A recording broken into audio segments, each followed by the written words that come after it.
don't mind, when you were talking just then, you brought a tear to my eye, and I just pressed the record button because I thought this is just, I don't want to miss any word that you say, and I just feel so Oh, grateful to be having this time with you. And I love that we've connected maybe 2 or 3 times in my life, but I just feel like as soon as we start talking, we get each other and we understand where we're at. So well, our soul's purposes are aligned yes. in terms of making the world a better place, experiencing joy along the way. So that's when you know it's the soul's sister. So I am equally honored and excited to be sharing time with you.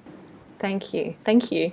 Oh, so cool. So it's exciting because you're the first person I really thought of when I started this month in Bali writing my book, How to Relaunch Your Life in 12 Weeks. And one of the chapters is around self-love. And that's such an important chapter. And you came to mind, and I thought, yeah, I really want to interview Lily and find out from you what you see as, first of all, being one of the biggest barriers to people loving themselves. Like, what do you notice with the clients that you've worked with and through your own journey? Why is it so hard for us to love ourselves? Well, we all know that there are familial influences, and again, this isn't to point a finger at our parents. They did the very best that they could in raising us, but the way they treated us, if it was loving and kind and nurturing, will leave a very different experience on our soul than when we were treated unkindly or when we felt less than because of their treatment. So that's a huge influence. Our culture at large isn't giving us messages that, enough messages or predominant messages that we are sacred.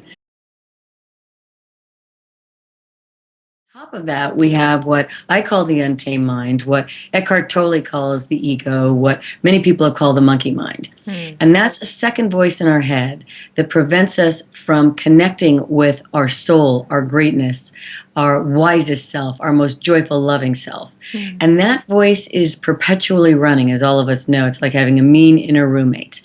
And I think often what happens is many of us don't realize how hard on ourselves because we self-medicate so much. So I'm going to use an example. So I used to struggle with a very intense compulsive eating disorder.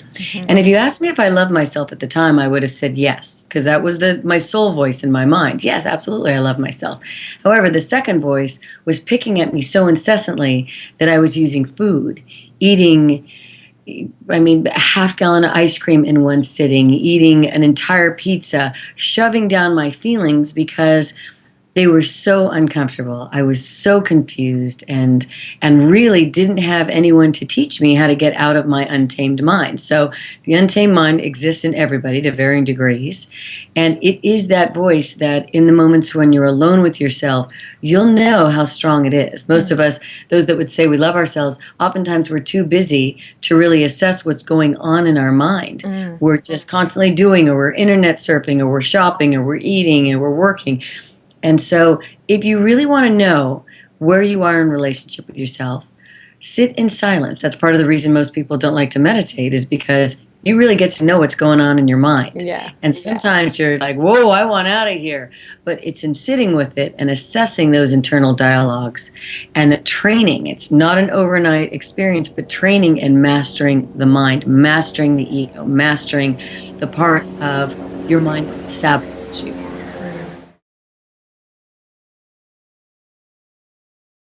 And I agree that they're so linked. You can't practice self-love until you've really taken ownership of your self-talk and started talking to yourself as if you are your own best friend, or talking to that inner child within you. And that's, I think, the thing that struck me when the first moment I met you. I still remember in the bathroom in Mexico last year when I met you, and I just felt so much love in your presence by your tone of voice. And I've also been listening to your self-love meditation that's online, and it's so soothing for, like, it's that tone. It's like you're speaking to the inner child. And I think my voice has changed a lot in the last year or two. It used to be a bit more harsh, a bit more critical. And I think that what do you think about that? Like, is your voice always sounded like, it sounds like honey to me. Like, it just sounds so Oh, warm and kind and loving. And that's obviously how you speak to yourself, I would imagine, as well. yes, Yeah. yes. Most of the time. Sometimes my ego gets so big, it takes me a little bit to stop it. But it used to run on constantly dominating the landscape of my awareness. And now I catch it fast. That's the key with the ego. Yeah. It's not about trying to never have a negative thought or never have a challenge. It's about how fast can you switch that dialogue. That is the key. And I love it. I hear a difference in your voice too. I would say that your more authentic self, the more you love yourself, the more your authentic self comes through. And then you'll have a different dialogue that comes out. My dialogue now is very different than when I was struggling with my compulsive eating disorder.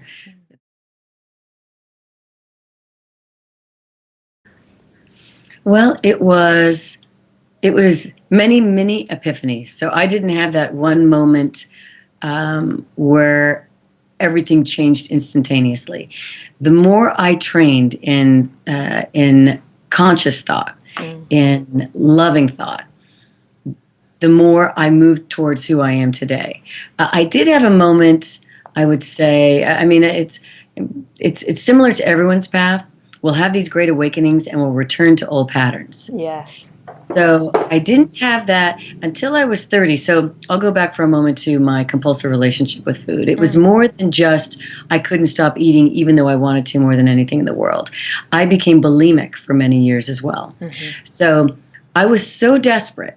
The desperation became so great to shift because I was so unhappy so much of the time that I do remember on my 30th birthday was the day that I made the highest level of commitment to never making myself sick again. And I spent a lot of time focusing on it. Part of the challenge is that we don't often focus long enough on the biggest challenges in our lives. We let them sit in the back seat of our consciousness rather than on the dashboard. So once I made my commitment to moving beyond that particular component of my compulsive eating disorder and really made it number 1 versus number 4 or number 10 or number 20, that's when the shift really started to happen faster. So in terms of having a healthier relationship with yourself, it really requires both the external work, which is taking care of yourself physically, and the internal work, which is mastering the mind, mastering the thoughts that are dictating the quality of your life.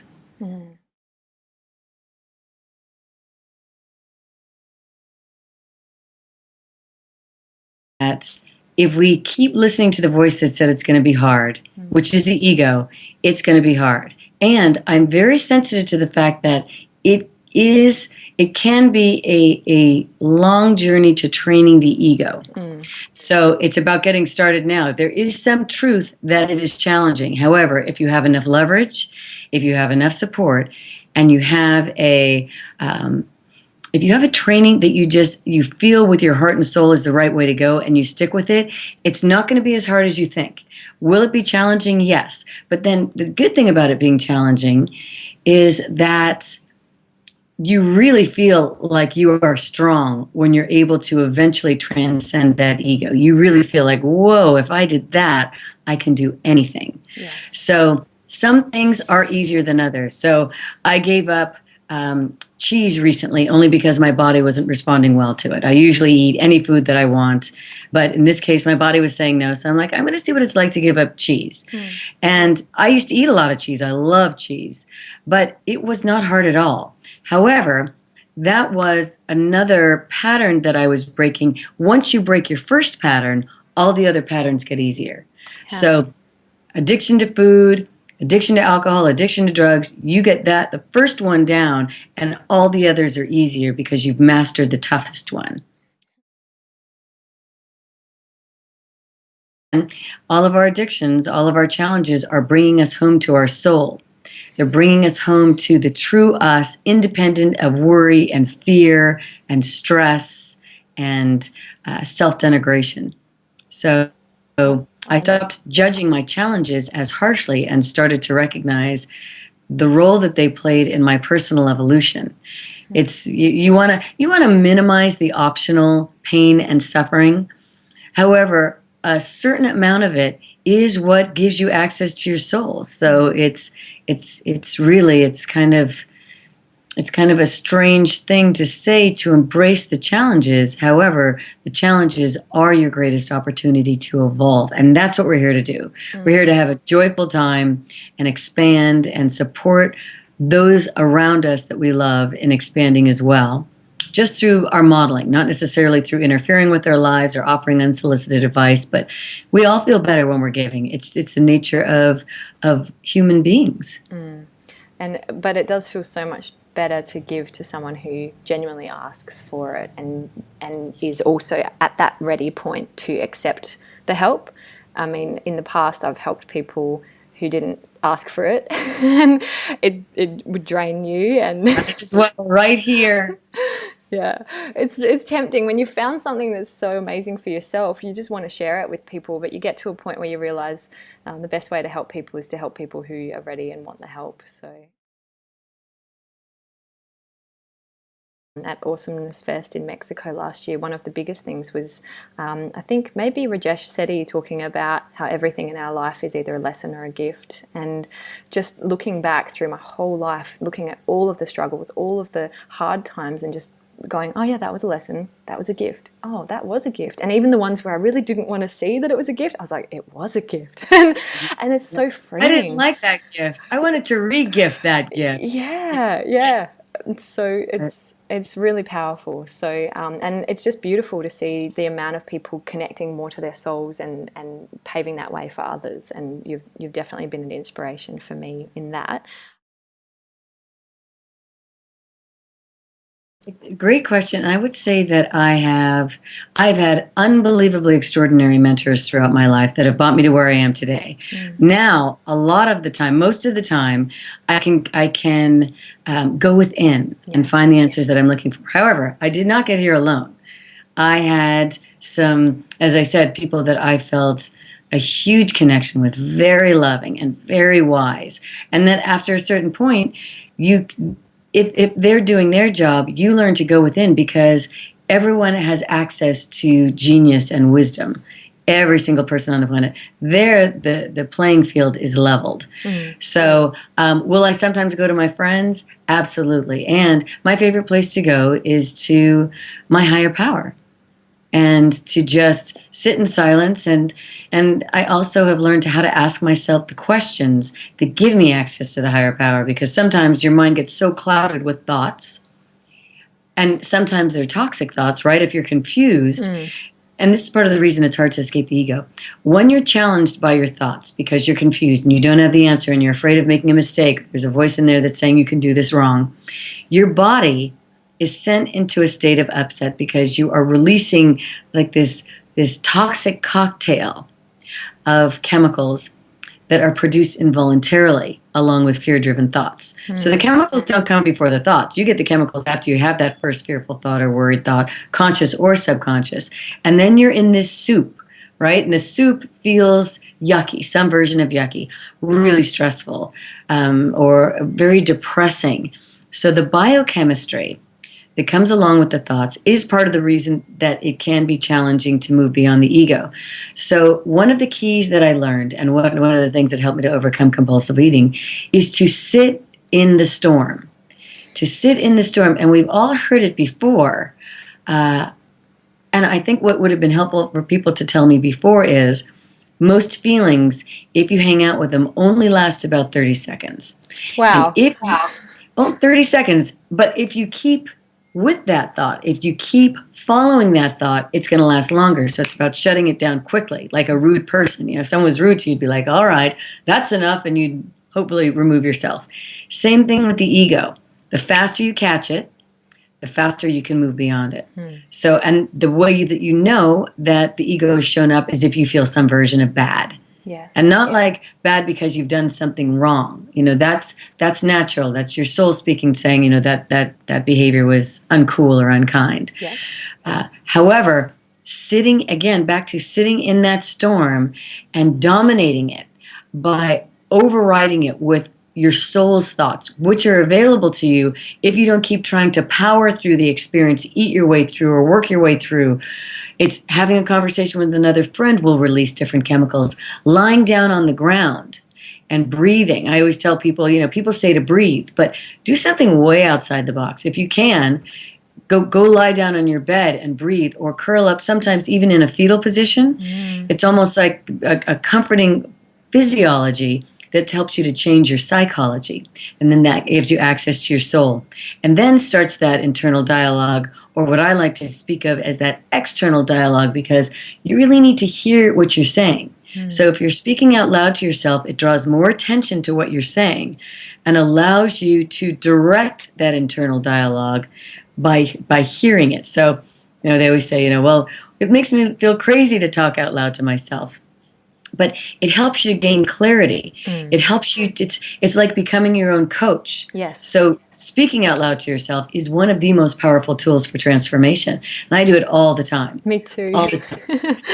When you live alone, it's easier. But, if it's a kind conversation, everyone wants a part of it anyway. Yeah, it's funny that definitely changed my life, and I get clients to do that as well when they drive. No radio, just talk to yourself. So, how are you doing today? What are you feeling? Well, and it's using your conscious mind to direct into your subconscious, right? And so, and people say, "Oh, but isn't that crazy because you're speaking to someone else?" But I always say to people, "Well, if you're the one doing the talking, who's the one doing the listening?"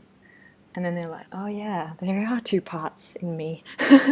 It's really interesting, That's so beautiful. Yeah. That is beautiful.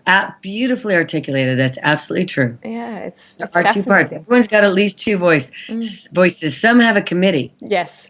A full-on committee in there. I know. I'm grateful I only have to deal with my one extra voice. That's plenty extra. Yeah, it's amazing. It's so good. Oh, I just feel so healed in your presence. It's so beautiful. It's such a gift to speak to you.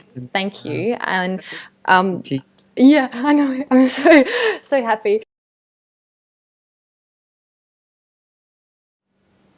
Well, first it's about assessing where the programming came from. A lot of us had mothers that behave that way, so recognizing you're just following a pattern.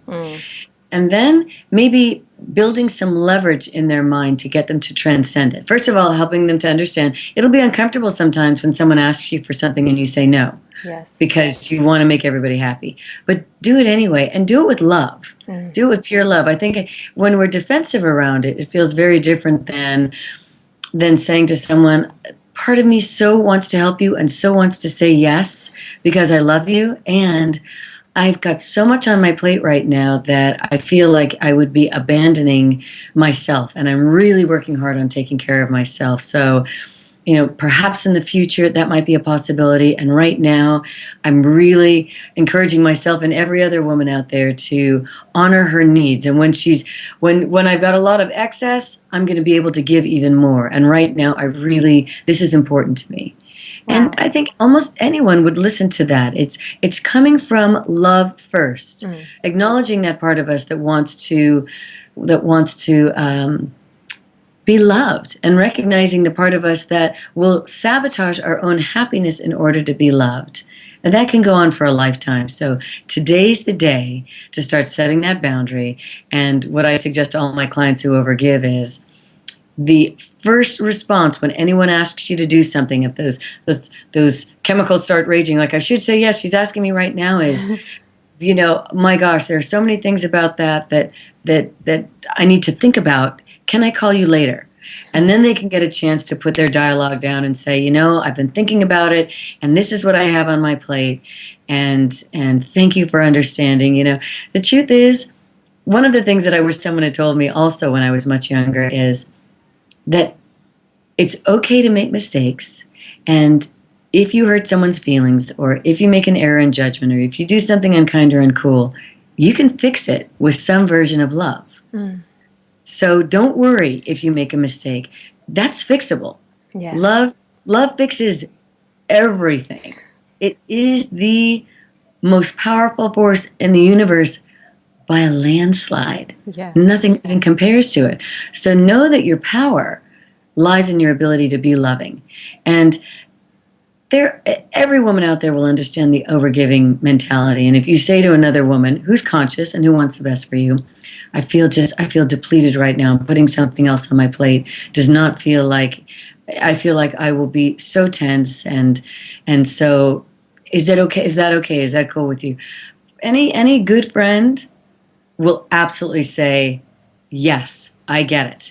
And if someone is kind of more of a taker, they might not get it, but that's still, it's really an opportunity for you to say, Are they more worried about themselves, or are they more worried about me? Yes. And what is the nature of the relationship? Because everyone's had a friend who, not because they're unkind people, sometimes the overgivers tend to attract in those that need to receive a lot in order to feel valuable, or those that take up a lot of the emotional space because they have been injured in some way. So it's not about a lack of compassion, but as adults, if you're a parent, you are responsible for the children in your life.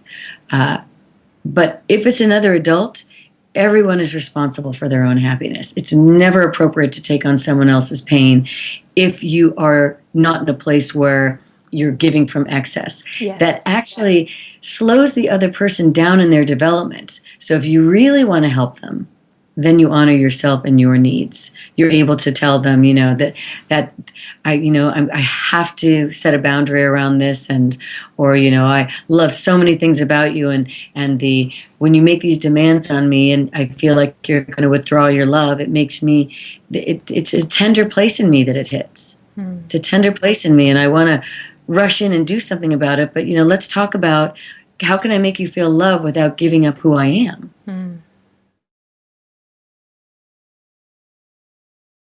A few disagreements maybe with family, and my response has just been, I love you anyway. And it's like everything just goes, it's like we're all different and we've all had different lives, but you can just still love everyone where they're at, and just know that, I see it now, I think, because I've done so much healing on myself and with others, and you would see this too, there's a lot of wounded children out there in the world, dressed up as adults. And I think the giving as well can not only apply to friends and family, but in workplaces too. I see people giving, and this now goes from women onto men, just giving so much of themselves in a work environment, and it never being enough. And yeah, life doesn't need to be hard, does it? It can be that example of walking heaven on earth. You just have to decide that you're worth it, and decide that it's something that's possible for you, and then everything else can start to fall away. But yeah, it's really it's so easy. I think that's maybe the hard thing. Maybe it's just too easy. People think, oh, but that's too easy. I've got 80 or 90 or 100 years on this planet. If we all figure it out, we're all just going to be sitting there in meditation and and feeling completely zen. But life has its twists and turns, and there's always a new thing around the corner. There's always a new challenge, a new lesson. So. Well, and I think the more people like you that are out there as walking examples of it, that's what's going to make the difference. What I like to say is that the world can change very rapidly to a far more beautiful place. All that each of us has to do is to take responsibility for being the best version of ourselves. Like if tomorrow we said, okay, we're collectively changing the world today, so we're going to do it with something very simple. Every person on the planet just has to come from the best part of who they are, do their best to bring joy into the world, cut themselves a break, live in alignment with their highest values, define who they want to be and live in alignment with that. Just like for one day, the whole energy of the planet would change. If everybody smiled at everybody, if everyone was respectful to everybody, one day we'd see what was possible. But the story that goes through our mind is, it's never going to change. The world has always been this way. The ego shows up and tries to get us to think it's going to be really hard. The truth is, it could be really, really easy if enough of us do it. That's is if even 10% of the people out there were being more loving, it would change the course of the planet, because, again, it would offer a new paradigm. It would be a shift from the old way of being. So our collective consciousness is impacted by even a tenth of us changing and seeing the results. That's the thing about being the best version of yourself. When you're the best version of yourself, you draw on the coolest people, the greatest experiences, so much joy, so much abundance in every form. So it's a really smart thing to sit down and define who you most want to be, first by looking, who are my role models, and what are the qualities that they have, and shooting for that every day. We think about what we want to do, but we don't necessarily think about who we want to be. And who we are being is dictating the quality of our lives. So that's something that I always bring all my clients to very early on in our working relationship. Who do you want to be? And once they've got that down, then they've got something to shoot for every day because again, if you don't have a goal, there's nothing directing your day-to-day behavior. Mm-hmm. So that's goals when you can start to get into that autopilot and go into self-destructive patterns, right? Yeah. Exactly. You need to have something to aim for, or you just get dragged back in the mud. Yeah. Exactly. Perfect. And when you say you work with clients, yeah, I know that you have your radio show, you've written your book, and you also work one-on-one, but in groups also. These days, I am not doing as many groups. I've done groups in the past, but one of the things I'm doing these days is I'm working with socially conscious entrepreneurs. So I only take on clients who have a product or idea that is going to make the world a better place on a larger scale, because I get really excited about that. It's like, okay, I want to support those who want to change the world. That really brings me huge joy. Cool. So that's the coaching that I'm doing these days, and it's a lot of fun to work with visionaries. Yeah. And you and I both know the entrepreneurial world is very intense, and if you don't have your ego or untamed mind in check, it can be overwhelming to bring your idea into the world. So having a partner in it makes it more fun and go faster and gives you a lot of the shortcuts. So I always say, who doesn't want a good shortcut? Yeah. A shortcut that leaves you feeling energized and doesn't take the fun out of moving towards your mission. Because it can be very easy. You're drinking through the fire hose of a personal experience when you're an entrepreneur. It is not easy if you don't have your mind on your team. So that's where I'm headed these days, and I love it. I feel very privileged to do this work. Very cool people I get the chance to work with.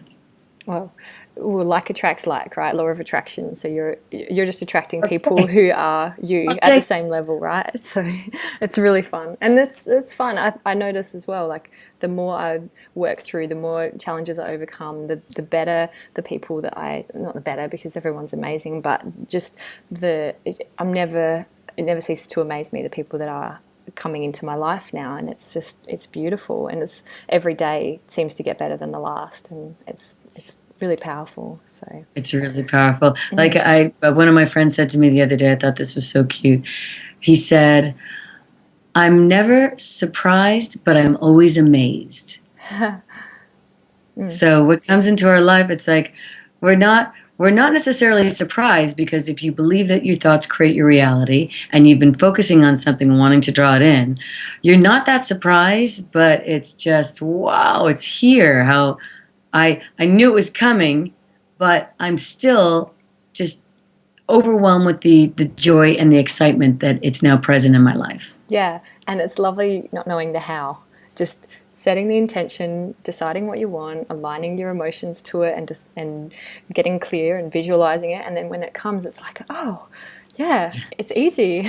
All those years that I just like pushed and struggled and it had to be a certain way, and now you can just let go and let it come to you, and it always comes in the most. And it's like a puzzle as well. Sometimes you don't even notice something that's come to you, and you realize, oh, I did ask for that, but the universe maybe interpreted it in this way. Oh, I can see how that opportunity is linking to what I asked for. So it's exactly so fun.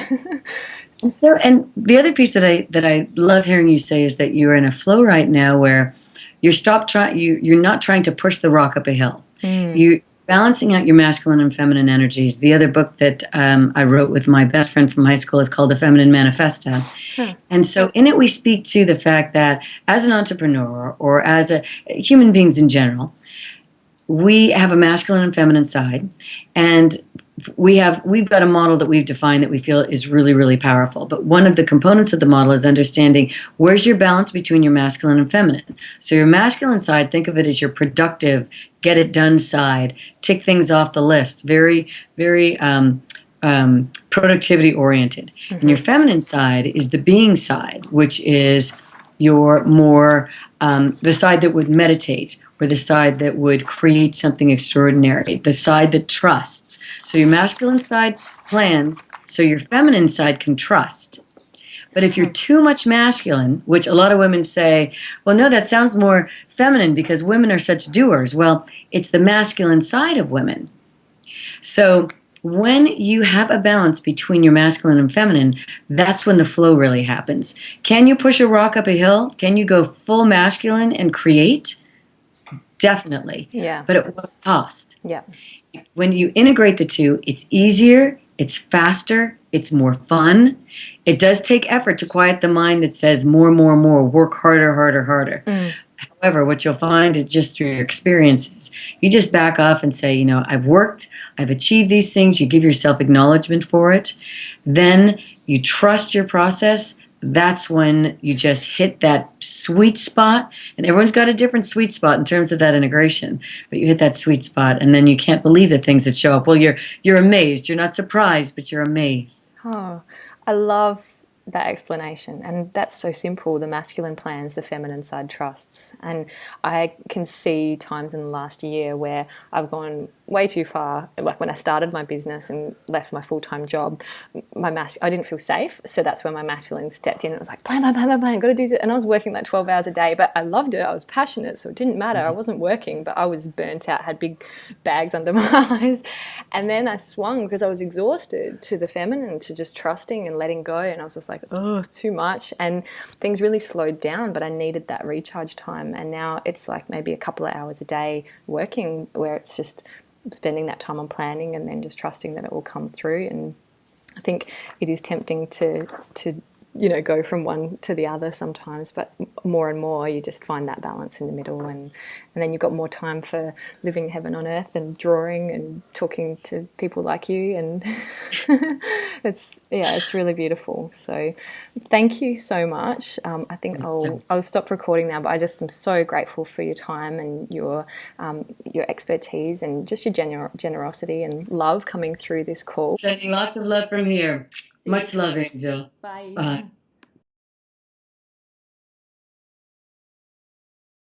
Living in alignment with joy is what changes the world. Getting caught up in the soup of misery, which is very easy to do, is not helping people. So if your mission is to help people, it's very important that you are as euphoric as possible.